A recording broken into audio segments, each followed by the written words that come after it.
eu estava a ouvir as palavras imerecidas da Sra. Presidente da Fundação de Serralves e pensava duas coisas para comigo mesmo.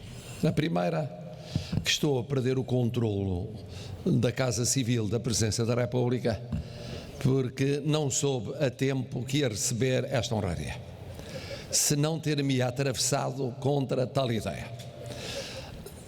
Não porque não seja algo que fica a marcar o meu coração para sempre, mas porque um presidente em exercício de funções deve resistir a receber este tipo de honrarias. Mas fui apanhado de surpresa e ouvindo o elogio e dizia: mal regresso a Lisboa, irei explicar que da próxima vez tem de me avisar, porque eu gosto de fazer surpresas, mas não de ser apanhado por surpresas alheias. É uma honra e fico desvanecido e fico mesmo muito, muito emocionado. Mas tem um outro problema, que foi a segunda ideia que atravessou a minha cabeça. Começa a ser suspeito de ligação excessiva ao Porto. Suspeitíssimo. Sou doutor honoris causa pela Universidade do Porto. Tenho o título de honra do Politécnico do Porto. Às tantas olham para mim, dizendo: ele não é Presidente de Portugal. Ele, no fundo, é um Presidente, eu não direi da Câmara Municipal do Porto, porque o Porto está muito bem entregue, mas é um Presidente da República Portuguesa que claramente prefere o Porto. E há entre ele e o Porto e ele uma ligação telúrica estranha que temos de passar a observar com cuidado e com precaução acrescidas. E isso é perigoso, é perigosíssimo, porque de vez em quando eu já não escondo, como é agradável cá vir e vir constantemente, como gosto de cá estar e ficar o mais que posso, e isso somado num presidente que deve ser do todo português, tem de admitir que começa a suscitar as mais diversas suspeições. Porque me sinto bem, porque sinto que há, de facto, de que esta cerimónia é um exemplo, um de vários exemplos, mas o exemplo eloquente. Há aqui, de facto, uma ligação às raízes, uma força estranha, indómita das pessoas, que se junta ao poder da natureza e que tem um efeito de transformação, de atração e de sentido coletivo que é verdadeiramente singular. Ora, bom, dito isto, que bom estar convosco neste dia de festa. Primeiro, porque eu fui sempre um defensor dos Politécnicos. Os Politécnicos são, como sabem, uma criação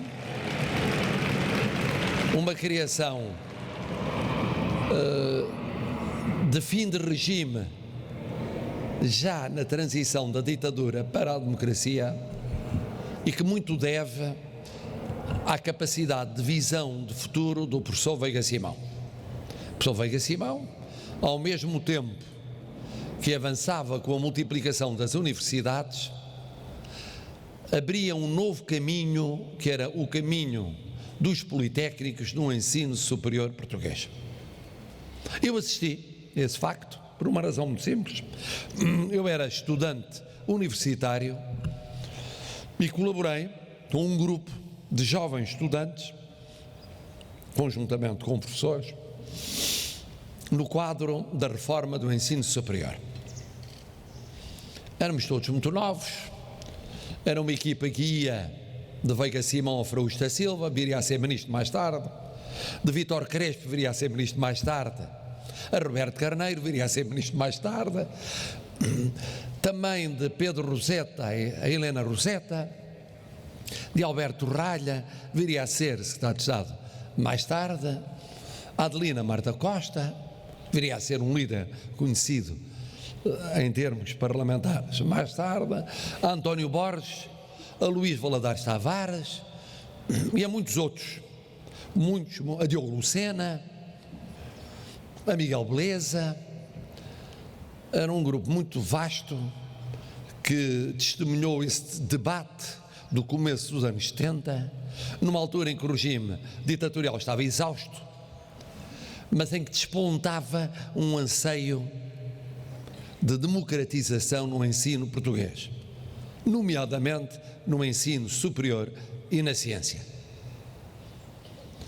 E os politécnicos surgiram, portanto, e em boa hora, com objetivos muito claros, objetivos sociais, ultrapassar o que havia de classista no ensino superior português em muitas circunstâncias. Éramos uma minoria, aqueles que tínhamos acesso ao ensino superior, uma minoria de privilegiados. Segundo, reforçar a coesão territorial. Terceiro, abrir caminho ao que viria a ser, no quadro da Constituição da República Portuguesa, a descentralização e o sonho regionalizador que foi consagrado naquela altura na Lei Fundamental. E, além disso, oferecer novas pistas em termos de internacionalização, para além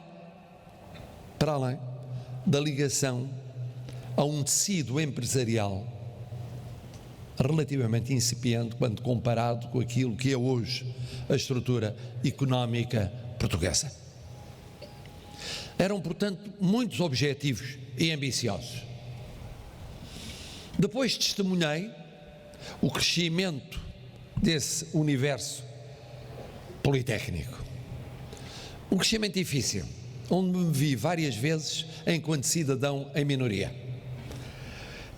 Fui fazendo a minha carreira no quadro universitário e os meus colegas não perfilhavam exatamente o mesmo ponto de vista que era o meu sobre o diálogo entre universidades e politécnicos. E estou a ser muito franco, como aliás é habitual. E era eu defensor das vantagens inequívocas desse diálogo. Ganhavam os politécnicos, ganhavam as universidades, mas havia ainda muito quem, no quadro dos meus colegas universitários, gostasse de construir muros e diques para defender baluartes que o tempo se tinha encarregado de tratar como obsoletos num ou noutro caso, e que teriam de mudar como vieram a mudar, inapelavelmente. Mas isso demorou tempo. Sabem que ter razão antes de tempo normalmente é não ter razão. É não ter razão porque, além do mais, se fica responsável por tudo aquilo que venha a suceder, mesmo que suceda por força da inevitabilidade da evolução dos acontecimentos. Depois, um pouco mais tarde, defendi que esse diálogo deveria aproximar politécnicos e universidades, e que isso era muito claro naquelas circunstâncias em que havia fortes universidades e fortes politécnicos. Mais difícil no caso daquelas situações em que havia politécnicos a afirmarem o seu prestígio, mas sem universidades ou polos universitários. Porque a rede não era sobreponível, totalmente sobreponível. No quadro da minha universidade, fui defensor dessa convergência e aproximação. Algumas vezes, poucas, ganhei, na maior parte dos casos, perdi. Mas sabem que a vida é feita de derrotas e de vitórias. E provavelmente não teria tido as vitórias que tive se não tivesse tido as muitas derrotas que averbei. E aprende-se mais com as derrotas do que com as vitórias. Com as vitórias deve aprender-se apenas a evitar o deslumbramento que conduz inevitavelmente a novas derrotas. Dito isto, estamos onde estamos. E estando onde estamos, felizmente, há exemplos de diálogo, de intercâmbio, de colaboração entre politécnicos, entre universidades e entre politécnicos e universidades. E nisso o país mudou, e mudou para melhor. Há consórcios, há a possibilidade de explorar mesmo as leis que são mais restritivas e rígidas, em relação às quais, em devido tempo, manifestei as reticências, ultrapassá-las através da imaginação, da criatividade e da flexibilidade. É o que se passa aqui. E por isso é um bom exemplo. Porque existe diálogo, existe intercâmbio, existe colaboração. E ganhou com isto esta magnífica área, a que eu chamaria, para simplificar, o Grande Porto. Ganhou, onde outros não souberam ganhar tanto. E tem ganho. Um dos domínios em que tem ganho é o domínio da saúde, que é um domínio prioritário. É um domínio socialmente prioritário no nosso país. Para cumprirmos a nossa missão histórica de plataforma entre culturas, civilizações, oceanos e continentes, precisamos de reforçar a nossa educação e a nossa coesão social. E uma das componentes é a saúde, quer no domínio da educação, quer no domínio da coesão social. E por isso é com apreço que registro e louvo o que aqui existe no domínio da saúde, em termos de aprofundamento da qualidade e da excelência do ensino superior. Todo ele. Mas não é exclusivo da saúde, chama à colação a saúde por estarmos numa escola superior de saúde. Só como já perceberam, as instituições valem aquilo que as pessoas que lhes dão vida valerem. Conheço instituições notáveis que entram em crise por falta de liderança, por incapacidade de os protagonistas estarem à altura das instituições. E conheço instituições que se diria à partida menos notáveis e que se converteram em notáveis pelo papel dos protagonistas. Ora, hoje, e gostaria de dizer isto sem ter recebido antes o título de honra, por isso me irritou tanto ter de o receber, porque não é valer menos o que vou dizer, mas pode ser interpretado como valendo menos. Mas eu tencionava dizê-lo antes. Testemunhamos aqui hoje o somatório de dois protagonismos, um comprovado, o outro que está a arrancar. O comprovado, a senhora Presidente deste Politécnico. É de facto um caso de qualidade comprovado. É verdade que ela beneficiou dos seus antecessores. E essa justiça tem de ser feita. Porque é muito difícil fundar, é muito difícil dar saltos qualitativos como aqueles foram dados. Da década de 80 para a década de 90, da década de 90 para o novo século. Recentemente, já no novo século. Mas o que é facto é que esta Presidente conseguiu, primeiro, ter uma ideia para a instituição. Segundo, porfiar até conseguir conquistar os seus pares para essa ideia, que é o mais difícil do mundo. Eu digo-vos, eu tenho a experiência do convívio com instituições sociais, com instituições culturais, com instituições mediáticas, com instituições políticas. Mesmo as mais complicadas destas instituições são menos complicadas do que as instituições do ensino superior. Onde eu encontrei maiores dificuldades foi com os meus queridos colegas do ensino superior. Queridos, mas com uma forma muito especial de expressar quão queridos são. e alguns deles queridos a título vitalício, porque, como sabem, quando chega a determinado nível da carreira académica, é-se vitaliciamente. E durante muito tempo era-se vitaliciamente, tendo à direita e à esquerda sentados os mesmos professores durante décadas. Porque era assim. Felizmente eu tendo a sorte, tendo professores encantadores sentados à minha direita e à minha esquerda.